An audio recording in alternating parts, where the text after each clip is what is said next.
still going with lavender and. Questions on the homework before we get started? No, I'm going with air. Questions on the homework before we get started?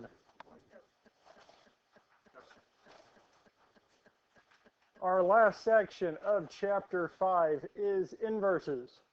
Now the inverse of a function f is also a function if and only if no horizontal line intersects the graph of f more than once. So if we graph the original function and draw a horizontal line and it only intersects the graph at one point anywhere on the graph, its inverse is a function.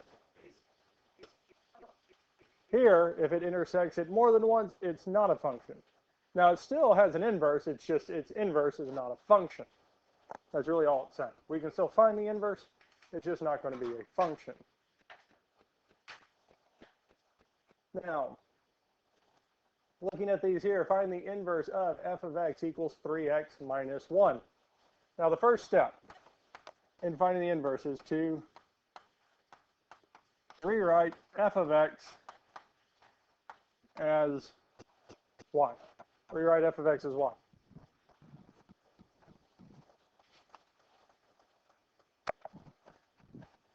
So the first thing we're going to do is rewrite f of x as y.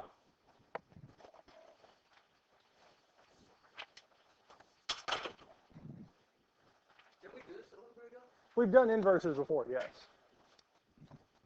So for here, f of x equals 3x minus 1. We're going to have y is equal to 3x minus 1.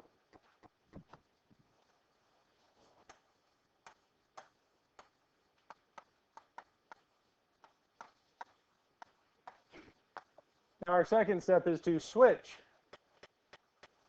x and y. Everything else stays the same, it's just now we're switching the x and y spots.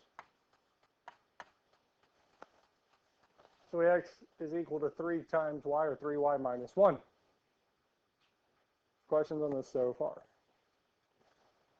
We ready for step number 3?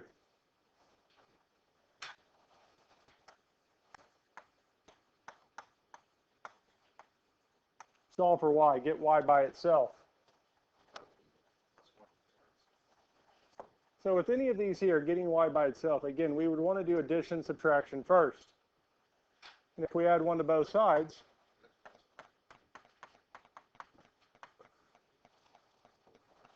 and once we've done addition, subtraction to move everything away from y, we go to multiplication or division. So we divide by 3. Yeah, anything else? It is actually Cold in here. Or what?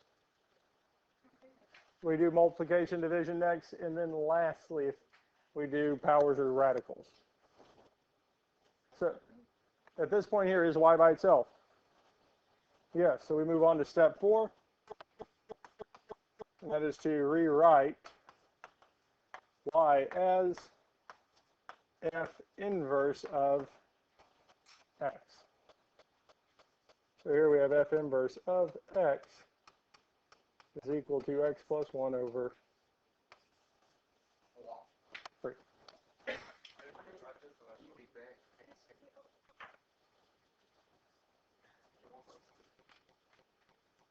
Questions on this here?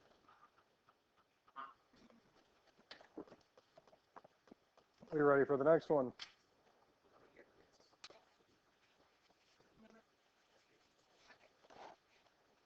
I was literally right there when you were coming. Oh, yeah, I remember now. Thank you, Never forget it now. Let's look at the next one. F of x equals 2x plus 8. Our first step would be to Right. Y. Switch. Right. F of x is 1. Yes. And then switch y. So we rewrite f of x as y. Step 2, switch x and y. So we get x is equal to 2y plus 8.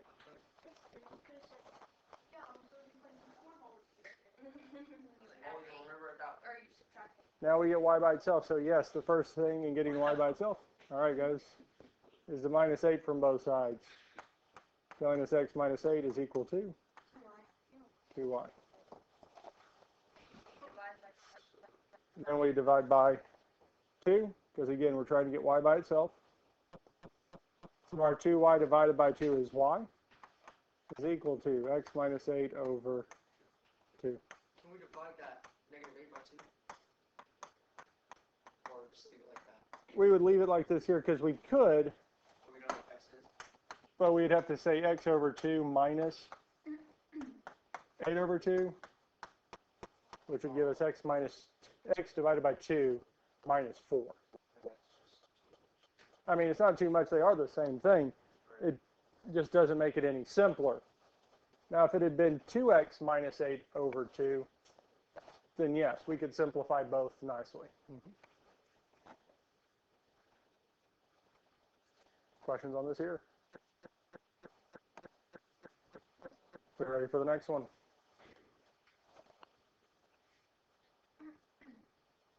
F of x equals 2x. So we say y equals, and then we would switch x and y, yes.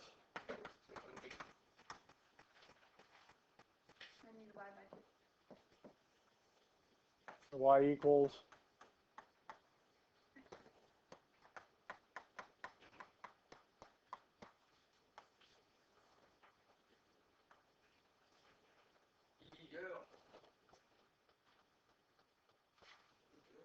and that's it.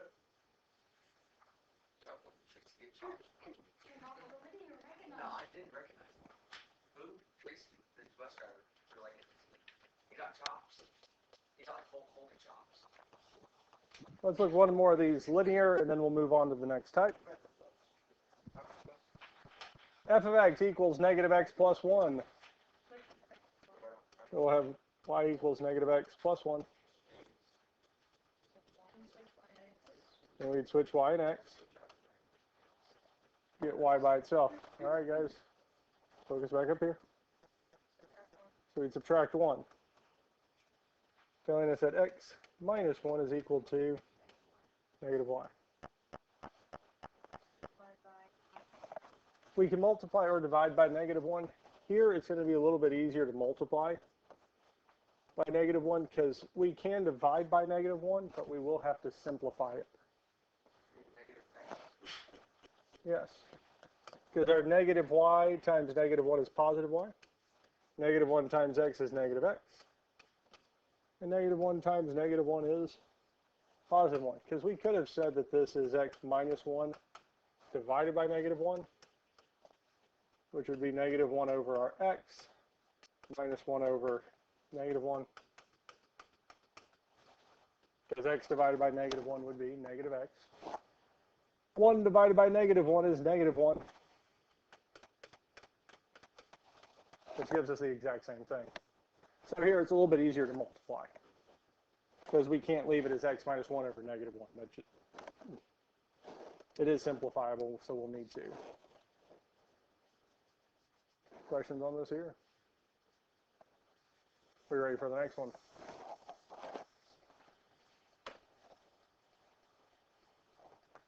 This one, go on and do this one too.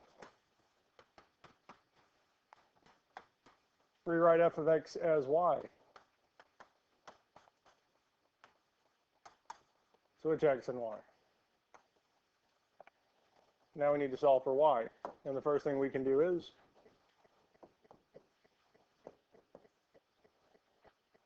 telling us that x plus 2 is equal to 1/3 y. What? By? We can multiply or divide. But I would, again, multiplying would work very well here, but we wouldn't multiply by 1/3. Because 1/3 times 1/3, because we multiply both sides by 1/3 would give us 1/9. We need it to be 1. So what would we multiply 1/3 by to get 1?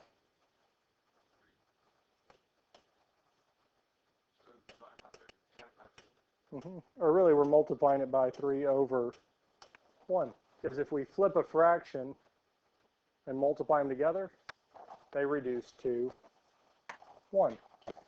And the reason that this is nice is because if we multiply this side by 3 and this side by 3, well, 1/3 y times 3 is a 1/3, and 3 become 1, giving us y. 3 times x is 3x. 3 times 2 is plus 6. So our f inverse of x is 3x plus 6. Now, if we had divided by 1/3, because that is an option, we would have x plus 2 divided by 1/3. We cannot have a fraction in a fraction. So we'd have to simplify this. Well, fractions are just another way to have division. We'd have the top divided by the bottom. Well, we don't divide fractions. We would keep the first one the same, change it from division to multiplication and flip, and we get the exact same thing. So it's a little bit easier, especially if they're given a fraction like 1/3, to just flip it and multiply. Does that make sense? Now, if we'd been given, say, 2/3, we would multiply both sides by 3/2. Now, we'd still have 3x plus 6, but this would all be over. So we always have a fraction. That's like a 3 over 1. Yeah. What if it is a 3 over 2? We could easily multiply by 3 over 2. So if it's 2 over 3, we multiply by. So what if that 2 over 3 is a 3 over 2? If it's 3 over 2 instead, then we multiply it by. Yeah, 2 over 3. Yeah, still flip it. Doesn't matter what it is. Because if it's a fraction, we just flip it and multiply. Questions on this so far? You ready for this next one? So find the inverse of f of x equals x squared. X is greater than or equal to 0. Graph the function its inverse. Well, we're not going to have to graph it. I'm going to go on and graph these anyway. So x squared. Now we said for it to, this function's inverse to be a function, it has to pass the horizontal line test. So we'll just say 6. Well, this does indeed cross the function more than twice. Or not more than twice, more than once. So it crosses at 2 spots. So what that says is x squared's inverse is not a function. It still has an inverse. It's just not a function. But when they say x is greater than 0, we're only looking at the right side, or the positive side of this graph. So it's starting at x equals 0, and we're going to the right. So essentially, we deleted everything to the left of the y-axis, which now it only intersects once, because that other side's gone. So graphically, So it's going to be less than 2. this function looks like this here. We don't have the other side, so it only crosses once. That's why they added this piece here.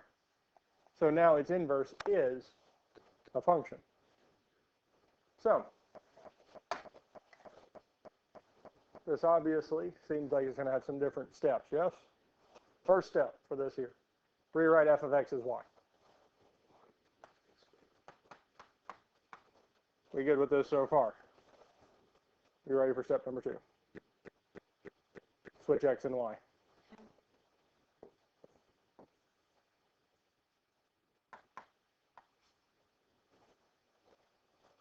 Anybody have a guess at step 3? Get y by itself. So we'd square root both sides to get y by itself. So the square root of y squared would be y. The other side's going to be the square root of, and if we take an even root of both sides, we put the plus or minus. Now, we do have this here.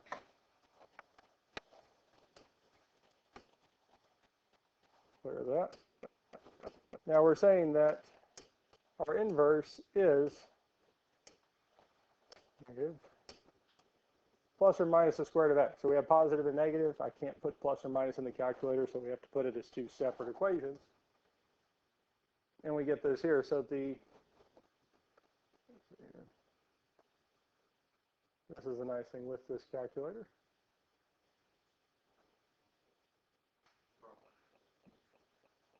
So the one in red is our inverse, yes? If I were to test to see if it's a function, we do the vertical line test, yes? Would the graph in red pass or fail the vertical line test? Fail, because it crosses it more than once, so it's not a function. That's what the horizontal line test was essentially saying, because the one in blue fails the horizontal, its inverse is going to fail the vertical. Now, we said that this here is our function. Well, its inverse is actually this one here.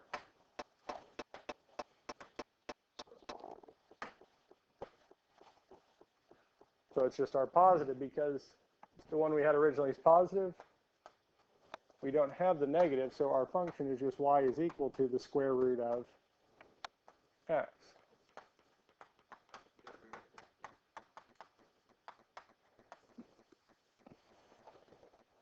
Now, if it didn't have the restriction that x had to be greater than 0, it just said find the inverse. Bless you. X squared's inverse is plus or minus square root of x. We have both. But because it only wanted the positive, we end up just taking the positive. If it said that x was less than 0, we would have the negative. Questions on this here?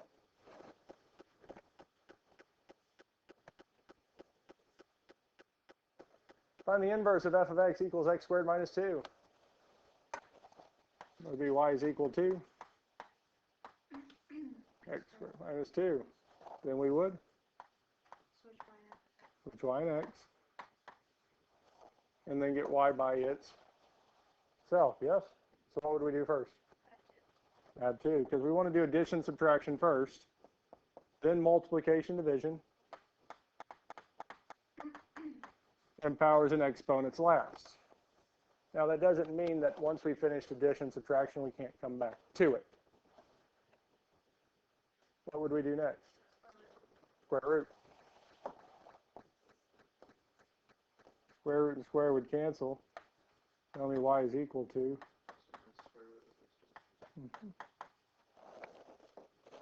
Now because it told us just the positive case, we don't need the negative. If you leave the plus or minus on these even roots, I will still take it as the correct answer.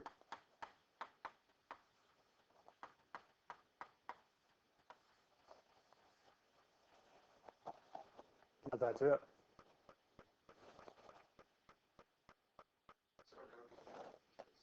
Well, it could be. It's just if they said that x was less than or equal to 0, then we'd want the negative case.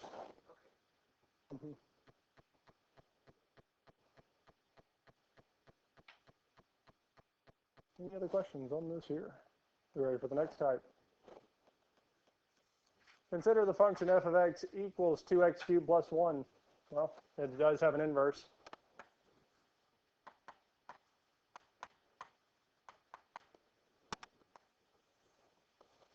First thing we would do is switch x and y. Then we would subtract 1. You make fun of me when I get it wrong too. No, I don't. So it was the right step, it was just one step early. Because we would subtract 1 first, and then we would No, third root. I'm pretty sure I heard subtract. Oh, is it divide? because again, we want to do addition, subtraction, Oh, yeah. then multiplication, division, and radicals. Yeah, I just got it wrong. Now, again, because we want to get the 2 away from y cubed first, because if we don't, we'll end up having to take 2 times y cubed. And we can, but then that would leave us with y times the cubed root of 2, and then we have to move it. So we might as well move it first before we take the cubed root of both sides. Because our cubed root and third power cancel, telling us y is equal to x cubed, or the cubed root of x minus 1 over 2. And lastly,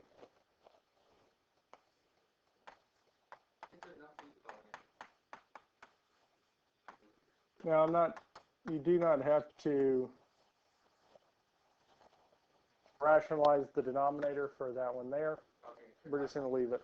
Is there a name for the f to the negative 1 times x? F inverse.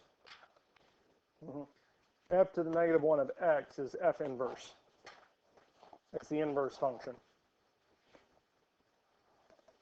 Now, if we started off with, say, g of x, we would say g negative 1 of x, g inverse of x. Because we've been using F inverse because we started off with f of x. So if we started off with g of x, we'd have g inverse. Questions on this here?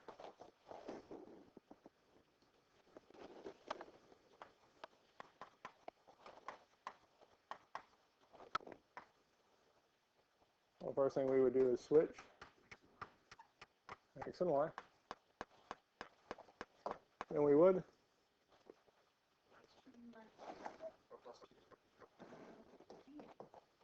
because it's negative, to make it be 0, we would have to add it.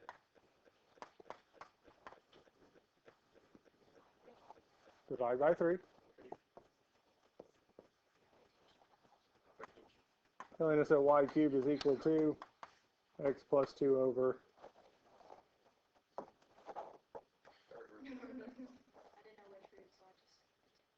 So the root that we'll take will be the same as the power. So the cubed root or the third root of both sides. Now, because it is an odd root, we don't have the plus or minus. Because we only have the plus or minus on even roots. So when the number inside the root's 2, 4, 6, 8, 10, we have the plus or minus. 3, 5, 7, 9, we don't. Questions on this here? Yes. We feel good with this here so far. Consider the function f of x equals 2 square root of x minus 3. Determine whether the inverse of f is a function. Well, it is.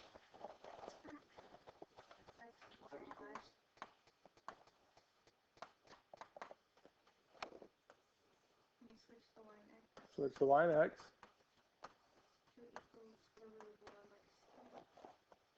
Now we need to get y by itself. So divide by 2. Even though there is that minus 3, we can't do anything with it at this point because of the square root. So we're going to move everything with addition, subtraction, multiplication we can. Nothing we can do with addition, subtraction, but we can divide both sides by 2, showing us that x over 2 is equal to the square root of y minus 3. Now we will square both sides. Square root and square cancel, telling us y minus 3 is equal to. Now we have x over 2 squared, yes? Is there addition or subtraction with the x over 2? No, there's no addition subtraction, right? Square both terms. So x squared over 2 squared or x squared over 4. Because if it had been x plus 1 on top, or we had addition or subtraction in there, then we have to actually multiply it by itself. We saw that the other day. But since it's one term, we can just square the top, we can square the bottom. Now we add 3. So y is equal to x squared over 4 plus 3.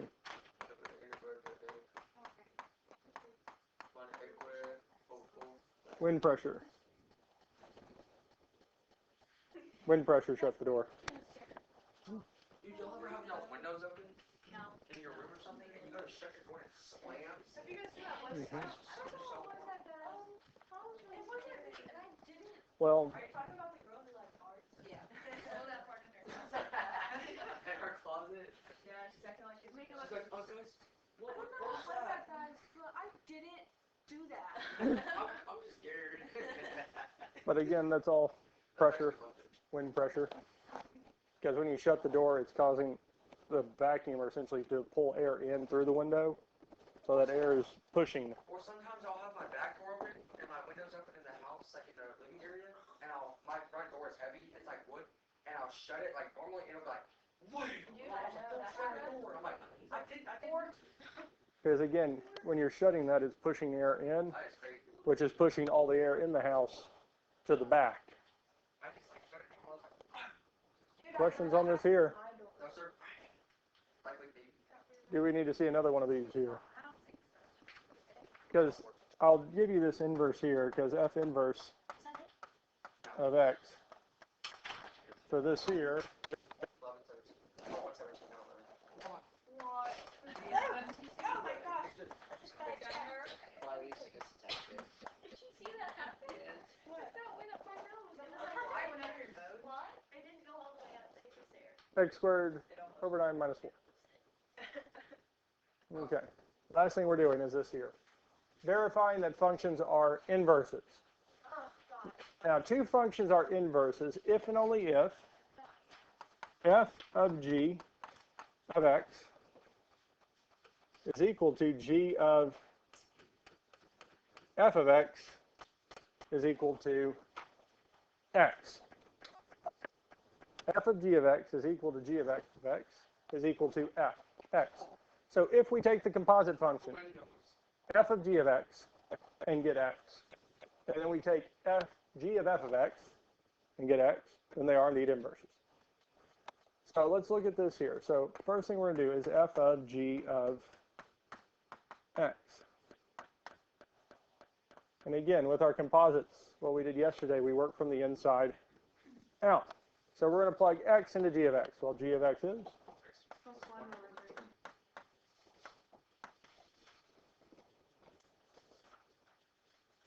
So that gives us f of x plus 1 over 3. Now at this point here, we're going to plug x plus 1 over 3 in for every x 3 times x plus 1 over 3. in f of x. Yeah. And again, some of these here, when we're verifying, get a little complex or get to be a bit at the start, but take it piece by piece, and a lot of it will start unraveling. Is our 3 times x plus 1 over 3. Well, this 3 and this 3 here will cancel. Telling us that we have x plus 1 minus 1. So 1 minus 1 is 0, leaving us with x. So f of g of x is x. Okay. So we've shown that f of g of x is x. We also need to show that g of f of x It's open. is also x. Oh, what? Oh, that's crazy. Where'd you come in, buddy? There's a good chance that was wind. What's up with the wind? How's it getting Yeah, the I door? was there. Every time they open the door. Oh. So you stop going outside. Now the first thing we'll do is plug in x into f of x. So we get 3x minus 1. Now in every x in g of x, we're going to place it with So 3x minus 1 times, or plus 1 over 3. So we're plugging the 3x minus 1 into every x in g of x. So we get 3x minus 1 plus 1 all over 3. Now we don't need the parentheses at this point. We can drop them. So we have 3x minus 1 plus 1 all over 3. Well, our negative 1 plus 1 is 0, leaving us with 3x over 3, which is x. So g of f of x is, so yes, these are inverses because f of g of x is x, g of f of x is x, so they are both inverses. Now it doesn't matter if they are the same, because if I got one of them with 6x and the other is 6x, that's fine that they're the same, but they're not both x. They both have to be x, specifically x. Does that make sense? Now, if one of them does not come up to be x, they're not inverses. Doesn't matter what the other one is. They're not inverses.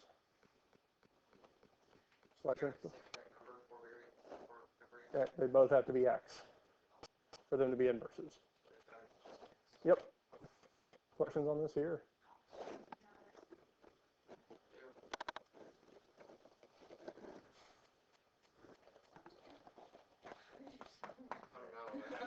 Because he was scared. No, he was scary. I was scared. F of g of x So g of x is, Ow. But it was not out. That scared me. F of x minus 4 over 2.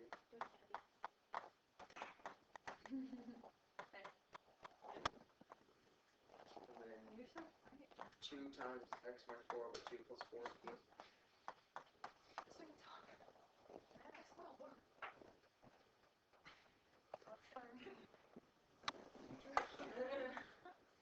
God, I go somewhere.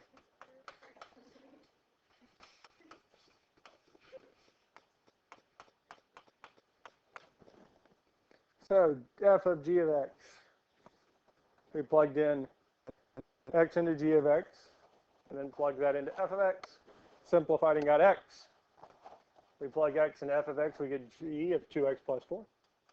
When we plug that into g of x, well, we get 2x plus 4 minus 4 over 2. Drop the parentheses, and then we can simplify.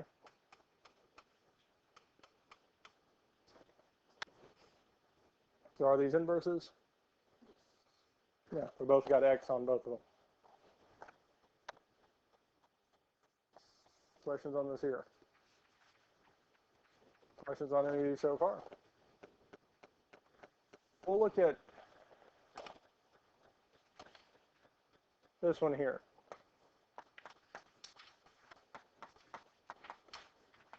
Now g of x is the cubed root of 2x. Now f of the cubed root of 2x, we're going to place every x in f of x. 8 times the cubed root of 2x cubed. Now our cubed root and third power will cancel, leaving us with 8 times, which is that what we wanted? No, because we need this to be x by itself. So these are not inverses. No.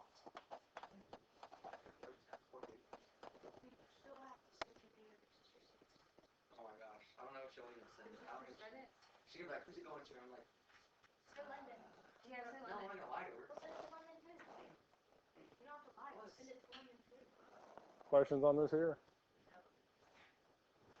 Now we could do the other one, g of f of x. Still fine. 8x cubed. And if we plug this into g of x, well, we have the cubed root of 2 times 8x cubed, which is the cubed root of 16x cubed. Now, if we do simplify this, we do get 2x times the cubed root of 2. Well, those are definitely not the same, so they are, again, not inverses. Questions on this here? I didn't know that was a dude, y'all. I told you it was. My fault. Exactly. No one knows what you're talking about. That girl who says that. No, no. I told you it was. No. I really believe you. That's a woman? You really tricked out so woman. That's a woman? Why did you call her that? Do we think these are inverses? Yes. So let's see. Can you say it? F of g of x. Well, g of x is 1 over x, yes? Now we plug this in every x in f of x, so that'd be 1 over x. So really what we're saying to simplify this is that we have 1 divided by 1 over x. To divide fractions, we change it from division to multiplication and Hey, I knew it. g of f of is Do you ever have to relearn any of this? some. Is that the coconut one? Mhm. Is it good? I like it. Too bad at. Walmart. I should have told London to give me one of those. What candle did candles?